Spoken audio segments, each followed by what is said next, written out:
The Ethel Merman Show, previously scheduled for this time, will be heard at a new time and date to be announced shortly.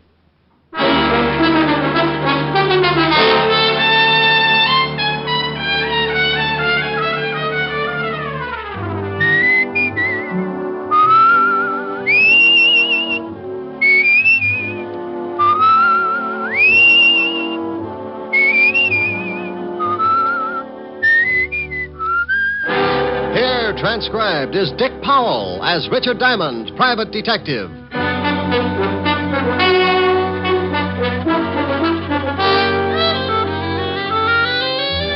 Hello there. This is Diamond. Hey, I got a beef.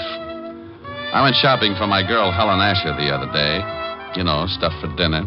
This town's gotten hotter than a blast furnace in Death Valley, so you got to pick out things that make for a cool meal, like salads, cold cuts, beer.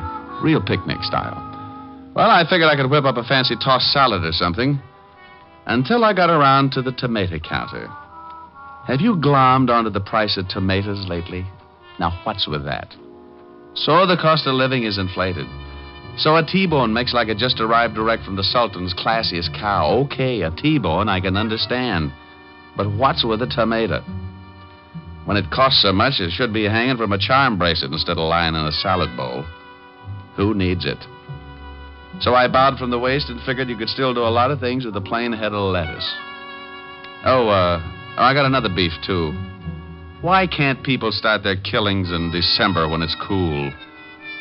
Now, about a week ago, I got mixed up in a case, and before it was over, I took so many salt tablets, I am now the best seasoned private detective in New York. It started last Tuesday morning about 11 o'clock in an apartment on the Upper East Side. Ginny? Yeah, genius. No cracks. No cracks. We're both waiting for old Gibson to turn us into the cops, and you say no cracks. This whole rotten mess is your fault. Well, how did I know the old goat wouldn't fall for it? Well, he didn't, so we better start packing. What for? Because I don't want to play hostess to a lot of little men in blue. I'm allergic to handcuffs. Relax, will you? They won't find us. They can trace me from the other apartment. How? Gibson don't know your real name. Did you leave anything in the other place, or we'll leave him here? No. Cleaned out everything except the clothes. I didn't have time to move them. Notice you got away with the mink. What do you want me to do? Leave it behind? No, we can hock it. Hock it? Yeah. You want to blow town? Takes cash. Cash I ain't got. You're telling me. Look, baby, if Gibson does go to the police, I'll have to hock the court so we can blow this joint, see? All right. You go get rid of it, and I'll start throwing some things into the suitcase. Who's that? How would I know? Maybe it's the landlady. Oh, I forgot. They're painting this floor today. Yeah, I saw the painters in 206. They'll probably start on this room in a couple of hours. Okay. Duck that coat. I don't want the landlady to spot it. Yeah. Yeah, what? Gibson. So you really are married, huh? Who is it, Harv? Hello, Virginia. Mr. Gibson? Yes, I waited around in front of the other apartment and followed you here. I wanted to be sure to send the police to the right place. Look, Mr. Gibson, look. You look, whatever your real name is. I don't like being blackmailed or threatened. But please... No, Virginia, my mind's made up. In a way, I'm sorry for you, but you didn't think about me. I'm past 60, and I'm tired of being made a fool. Look, why don't you give her a break, Mr. Gibson? Now, I'm not asking for That's me. very noble of you. You should have thought about that a few hours ago when you accused me of making love to your wife. You're not really married. Why, There is no need of displaying your indignation. There'll be plenty of time for that when the police arrive. Harv? Yeah. Come in here. Hey, how dare you? Take your hands off me. Look, you ain't calling nobody. You gonna listen to me? You take your hands off me. What are you going to do, Harv? I'm gonna change this old goat's mind about calling the cops. You can't threaten me. No. Oh, you struck me. How'd you guess? Harv, take it easy. He's an old man. Your concern is misplaced, my dear. I can take care of myself. What? Why, you... Give me that can. I'll be glad to give it to you across your shoulders. Give me that. Harv, be careful. Hit me with a can, will you? No, young... I'll shut you up for good. Harvey! Harvey! You idiot. Huh? You big, stupid idiot. Look what you've done. All right, so what? No better next time. Throw some water on him. Well, did you hear me? Throw some water on him. What's wrong? Come on, Gibson. Come on. Holy cow. Listen. Yeah. Oh, shut up. Shut up. Gotta get him out of here. Why'd you have to hit him with that cane? Now you're in trouble. I'm in trouble. We're in trouble, baby. We. Stop that crying all over the place. Help me get him out of here. How are we going to do it? It's broad daylight. Yeah. Can't get him out of the building like this. We'll have to wait till night. We can't leave him in here. Why not? The painters. What do you mean? What? They'll be here in a little while. Oh, yeah. Oh, yeah. Now what genius. Shut up, will you? I gotta think.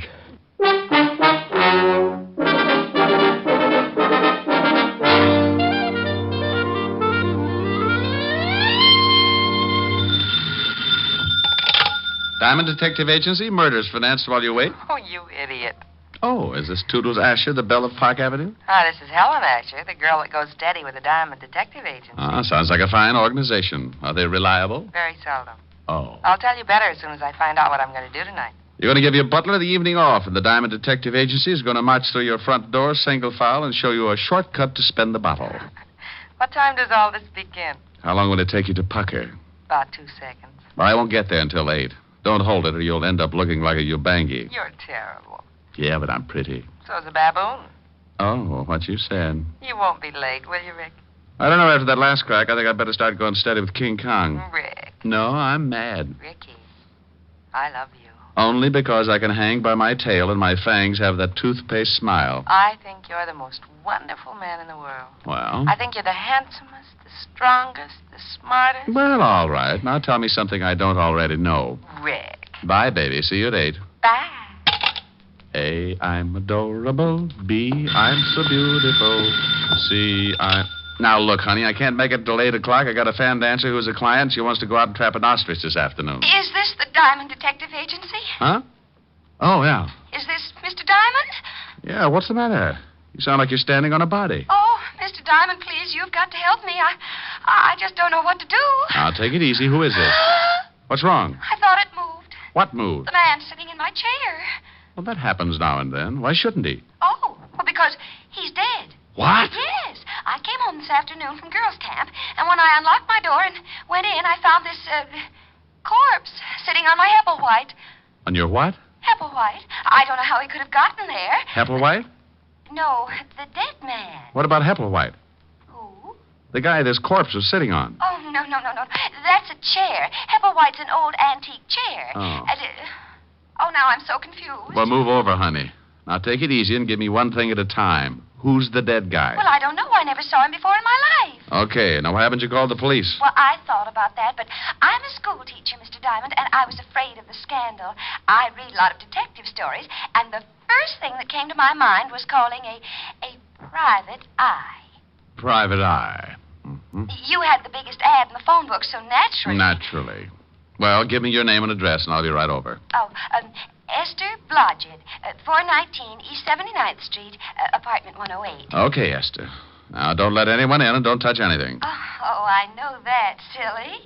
After the initial shock wore off, I found myself in complete control. What's the matter? I'm so nervous. I just lit a cigarette. It tasted so good, I offered one to the dead man. Well, if he takes it, remember how you did it. I'll be right over. Hepplewhite. Oh, is Walt going to have fun with this? Homicide, Sergeant Otis. Hello, Otis. Let me talk to the lieutenant. Diamond? No, this is Black Beauty. I just did a mile in 112, and I want to report that I've been doped. Very funny. I thought so. I didn't win the race, but I was the happiest horse on the track. Now, put the lieutenant on the phone. Lieutenant Levinson. Diamond, Walt. I don't want any. You take your killings to another precinct. Oh, now, don't be a sorehead. Giving you business is just my way of showing my friendship. Can't we just be buddies at a distance? I'm getting tired of chasing corpses. Well, grit your teeth and get over to 419 East 79th Street, apartment 108. Homicide? Yeah. A dame named Esther Blodgett reported it. She lives there. Who's dead? Well, I don't know. Oh, yeah. A guy named Hepplewhite. Hepplewhite? You ask Esther about it. She'll put you straight. Are you coming over? Yeah. Bye.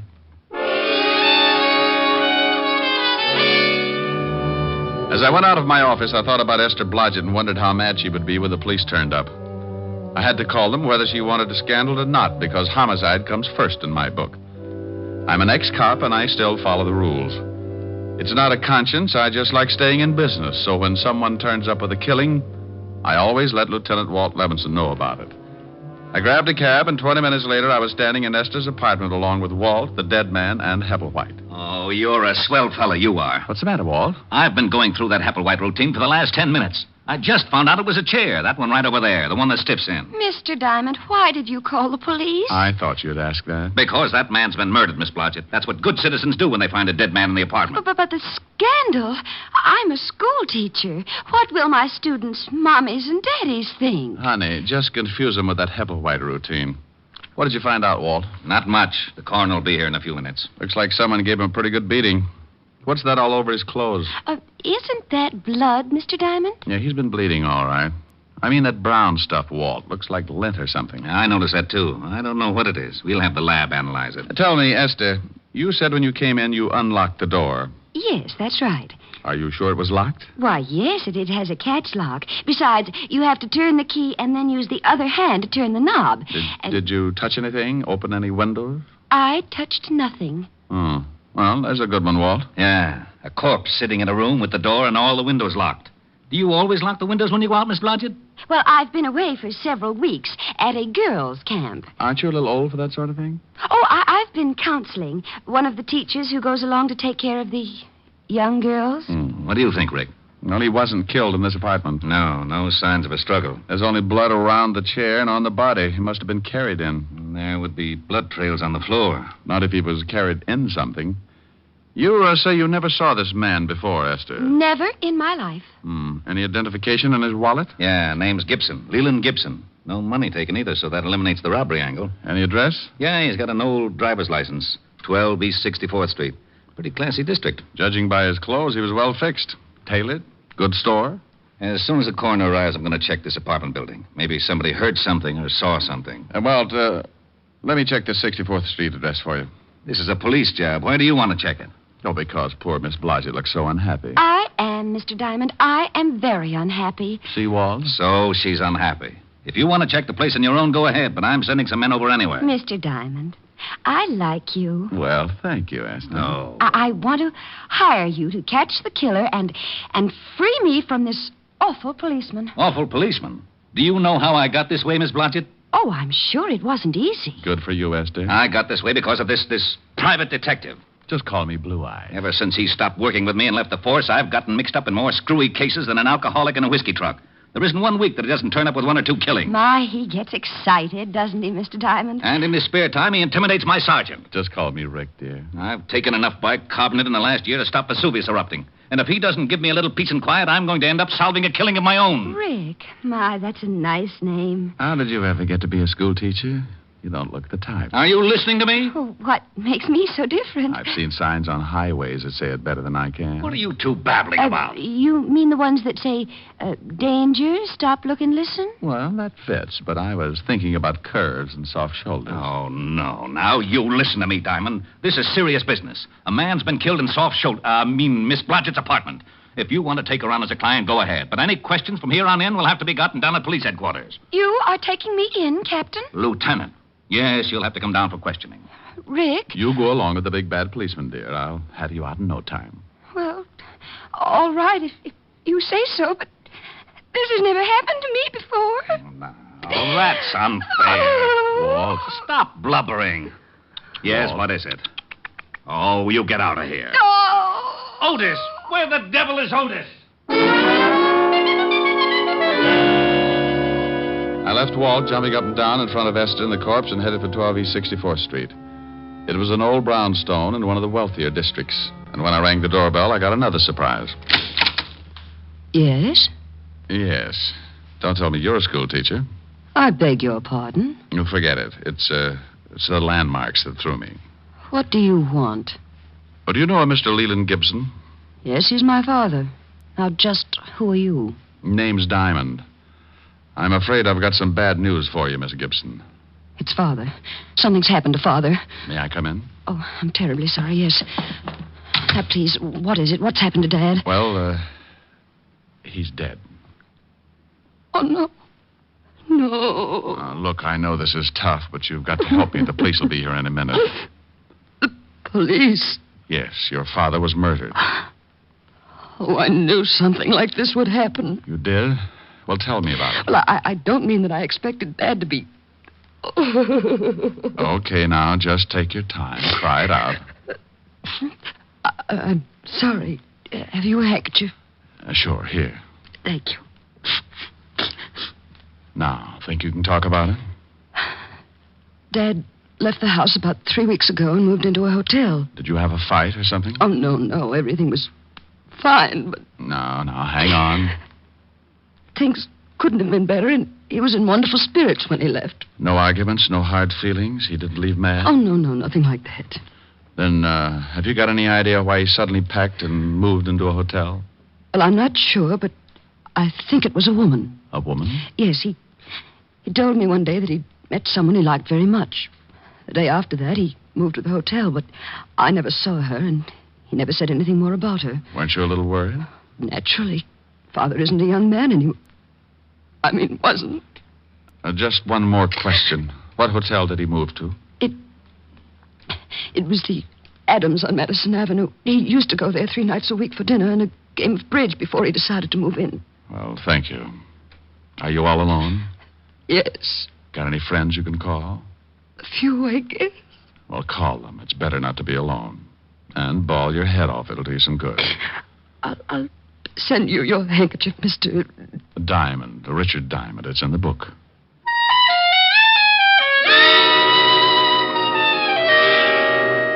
For some reason, I've got a talent for leaving people emotionally disturbed.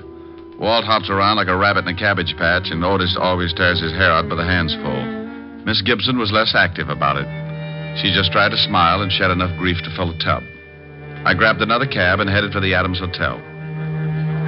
Yes, sir. Do you wish to register? No, but I want to find out about someone who did 3 weeks ago. Oh? Yeah, Mr. Leland Gibson. Why, yes, he's staying at the hotel. From now on, that's past tense. I don't understand. He hasn't notified us that he's leaving. Well, that might be a little difficult. If you'll run down to the morgue, I think you'll find out you're stuck with an empty room. The morgue? Yeah. Mr. Gibson has taken over one of the slabs, rent-free. Oh, my goodness. What happened? He's kind of dead. When did you last see him? Early this morning. He left the hotel around 10. Know where he was going? Why, no. Do you remember him having any visitors in the last 3 weeks? A girl, I mean. No. Are you looking for a girl? Yeah. Mr. Gibson's daughter seems to think he was running around with a woman since he moved into the hotel. Oh. You say that like you knew what I was talking about. It was common gossip around the hotel. What was?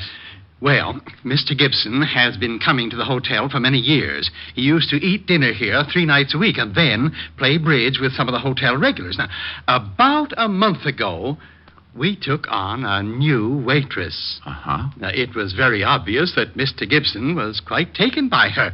So much so that he moved into the hotel and ate at her table every night. Oh, what was her name? Virginia Pelgrim. Quite good-looking. About 5'3", dark brunette, very well, I'd like to see her. That's impossible. She left the hotel about a week after Mr. Gibson arrived. Oh, swell. Wasn't Mr. Gibson unhappy? Oh, no. He was rather happy, in fact. I believe he wanted her to move so he could see her more often. Now, what makes you say that? Some of the things she said in the kitchen to the other girls. Do you know where she might have moved? No. But, you might check with the flower shop. Mr. Gibson used to send flowers every day. Well, thank you. Well, I wasn't sure just where I was going, but Virginia Pelgrim was my best lead, and maybe she could tie the Gibson murder up with a silk ribbon.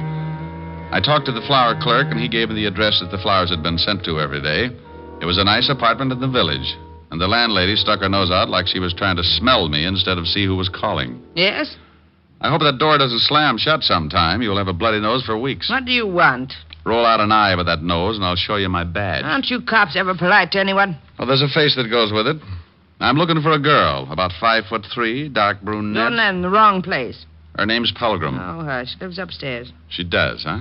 Is she in now? No. Went out this morning. Hasn't come back. And she probably won't. She have many visitors? Only a couple. Men. That figures.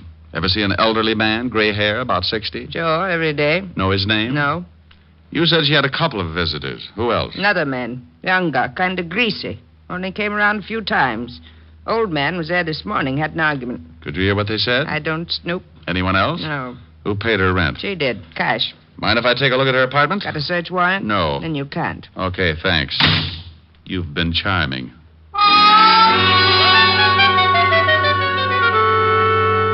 I left the old bat and headed back to the schoolteacher's apartment. If I was right, I'd seen setups like this before. But there was still the problem of finding out how Gibson was killed and how he got into a locked room. When I pulled up, I saw the wagon, complete with corpse and coroner, pulling away for the morgue. And when I went in and knocked on the door, I was certain that they'd forgotten one of the bodies. Oh, it's you, Shamus. Why, Otis.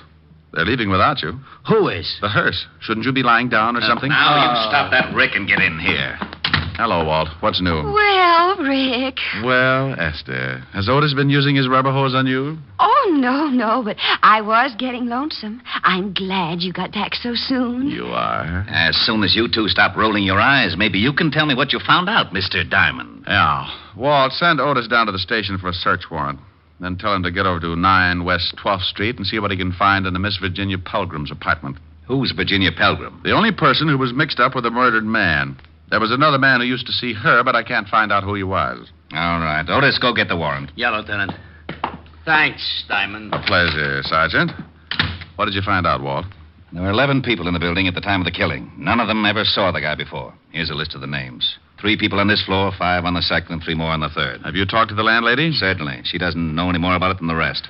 What about that funny brown lint on the dead man's clothes? We're checking on that right now. The lab said they'd call me. Did the landlady say she had a key to this apartment? Sure, but she hasn't used it but once since Miss Blodgett was away at girls' camp. When did she use it? 3 days ago, when she had let the painters in. And she says that the windows and door were definitely locked, because after she aired the paint smell out, she locked them herself. Painter, huh? Yes, and I've been looking. You know, I think they did a terrible job. Why, the kitchen Esther. alone...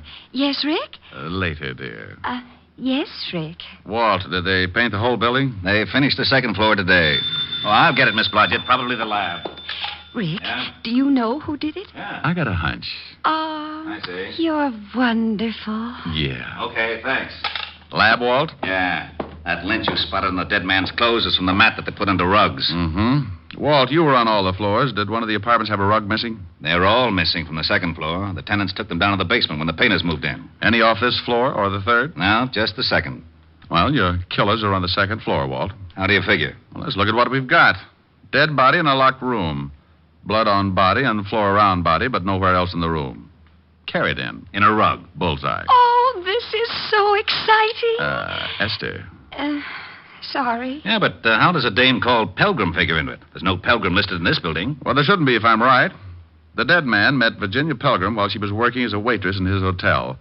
She gave him a pitch and he fell. He put her up in an apartment so he could see her more often. So what? I think she was working with another man. A man who was seen around her apartment by the landlady. Then how did the body get over here? The guy the dame was working with probably lives here. What about the motive? Well, my guess is that Gibson was being blackmailed, and he followed the girl here. He was probably going to yell cops, so they killed him. Okay, now what about the locked room? Explain that. I'll let the landlady of this building explain it, Walt. Go ask her one question. Who had this apartment before Miss Blodgett? Esther. Oh, I'm sorry, Esther. Well, I can tell you that. A Mr. and Mrs. Austin, they moved to a smaller apartment and let me have this one. It's more rent, and they couldn't afford it, I expect. This is a better apartment, though. It has very... Esther, what apartment did they take? Oh, it's on the next floor. Apartment 209. According to this list of people who were on the second floor at the time of the killing, the Austins are the only couple. What did Mrs. Austin look like, Walt? Oh, about 5'3", dark brunette, very well. Oh, say no more. Come on, Walt. May I come? No, Esther. You stay here. I'll be back later and discuss the better features of your nice little apartment.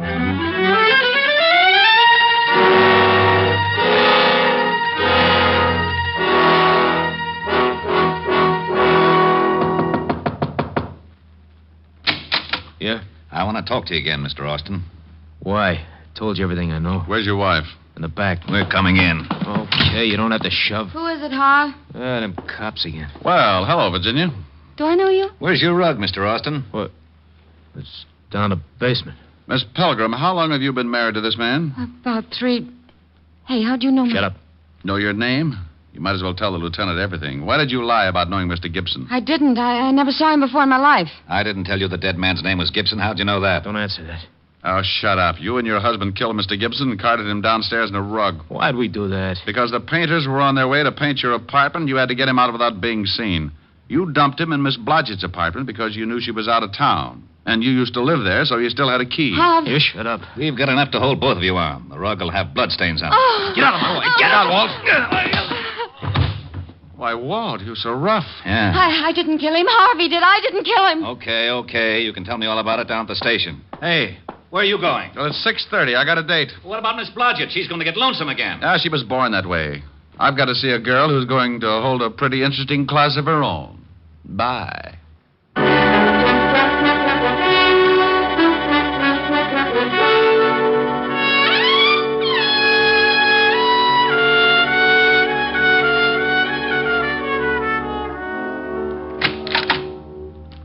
Hi. Hi. Oh, don't you look comfortable? Where's Francis? I gave him the night off, like you suggested. You're cute. I've got a cool dinner in the library. School day, school day. You sound happy. Well, I was just thinking about a school teacher I knew once. That looks mighty toothy. Sing for your supper. What? Got a new tune on the piano. Oh, honey, I'm hungry. You sing first, and then you can eat. Oh, all right. What is it? Right here. So in love. Oh, okay. Strange, dear, but true, dear. When I'm close to you, dear, the stars fill the sky. So in love with you am I. Oh, keep going. I'll get it. Even without you, my arms fold about you. You know, darling, why so in love with you am I. Was some girl asking for you. Oh, some girl. Wow.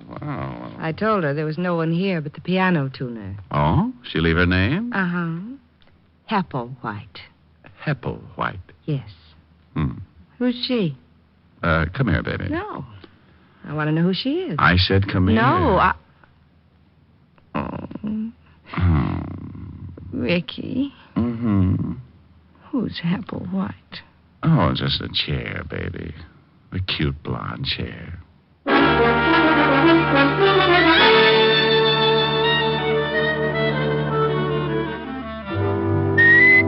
You have just heard Richard Diamond, Private Detective, starring Dick Powell, transcribed. Helen was played by Virginia Gregg, Lieutenant Levinson by Ed Begley. Also in our cast were Wilms Herbert, Georgia Ellis, Tony Barrett, Joan Banks, and Norman Field. Music was under the direction of Frank Worth. Richard Diamond is written by Blake Edwards. Now, this is Eddie King reminding you that Dick Powell soon will be seen in the screen version of the bestseller novel, Mrs. Mike, and inviting you to be with us again at the same time next week when we will again bring you Dick Powell as Richard Diamond, Private Detective.